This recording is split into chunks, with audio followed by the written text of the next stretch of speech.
नमस्कार, मैं हूं नमन शर्मा। आप देख रहे हैं व्यू वन न्यूज। आज हम जानेंगे कैसे कांग्रेस नेता राहुल गांधी को पप्पू का नाम मिला और इसकी उनकी राजनीतिक यात्रा पर क्या प्रभाव पड़ा, ये भी जानेंगे।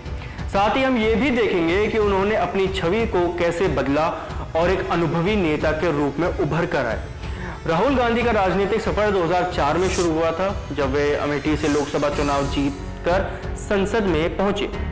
शुरुआती दौर में राहुल गांधी को युवा और नए चेहरे के रूप में देखा गया। उनके पिता राजीव गांधी और दादी इंदिरा गांधी की विरासत उनके साथ थी और कांग्रेस पार्टी ने उनमें भविष्य का नेता देखा। लेकिन जल्द ही मीडिया और विरोधियों ने उन्हें पप्पू के नाम से पुकारना शुरू कर दिया। 2007 में दिल्ली के तालकटोरा स्टेडियम में कांग्रेस के अधिवेशन के दौरान राहुल गांधी के भाषण उनके समर्थकों और आलोचकों के बीच चर्चा का विषय बन गया। इस भाषण में उन्होंने गरीबी के बारे में अपने विचार साझा किए, लेकिन ये भाषण उनकी अपेक्षा के अनुरूप नहीं रहा। इसी समय पप्पू शब्द ने एक नए रूप में जन्म लिया जब एक बॉलीवुड फिल्म पप्पू पास हो गया रिलीज हुई और उसके बाद एक गाना आया, पप्पू कांट डांस साला। सोशल मीडिया पर भी राहुल गांधी के खिलाफ अभियान शुरू हो गया। विरोधी दल और ऑनलाइन ट्रोल्स ने राहुल गांधी को पप्पू कहकर मजाक उड़ाना शुरू कर दिया। ये उपनाम राहुल गांधी की छवि को कमजोर करने के लिए इस्तेमाल किया गया और इसे फैलाने में सोशल मीडिया ने अहम भूमिका निभाई है। 2013 में राहुल गांधी ने कन्फेडरेशन ऑफ इंडियन इंडस्ट्रीज में एक भाषण दिया, जिसके बाद ट्विटर पर पप्पू CII ट्रेंड होने लगा। बीजेपी की IT सेल ने इस अवसर का भरपूर फायदा उठाया और राहुल गांधी की पप्पू वाली छवि को और मजबूत किया। अक्टूबर 2013 में अमित शाह ने भी राहुल गांधी को पप्पू कहकर संबोधित किया, जिससे ये उपनाम और भी ज्यादा लोकप्रिय हो गया। 2014 के चुनावों के बाद कांग्रेस के अंदर भी कई नेताओं ने राहुल गांधी के नेतृत्व की क्षमता पर सवाल उठाए। राहुल गांधी ने युवाओं और छात्रों के साथ भी संवाद स्थापित करने का प्रयास किया। उन्होंने कई विश्वविद्यालयों और कॉलेज में भाषण दिए और छात्रों से सीधे बातचीत की। हालांकि उनके भाषणों के कुछ अंश और सवाल जवाब के सत्रों को भी ट्रोल्स ने निशाना बनाया और पप्पू की छवि को और अधिक फैलाने का प्रयास किया।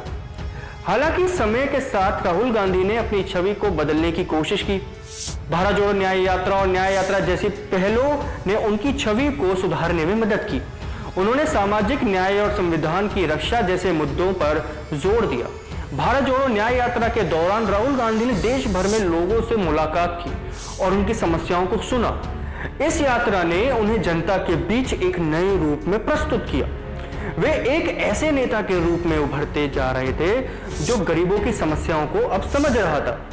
2023 से 24 का समय राहुल गांधी के लिए गेम चेंजर साबित हो गया। उनकी भाषण शैली में बदलाव आया और वे ज्यादा आत्मविश्वास के साथ जनता के सामने आए। उन्होंने क्रोनी कैपिटलिज्म, महिला अधिकार और LGBTQ अधिकारों जैसे मुद्दों पर खुलकर बात की, जिससे उनकी छवि में सुधार आया। राहुल गांधी ने संसद में भी कई बार महत्वपूर्ण मुद्दों पर अपनी आवाज उठाई। उन्होंने किसानों के मुद्दे, बेरोजगारी और आर्थिक असमानता जैसे विषयों पर सरकार की आलोचना की।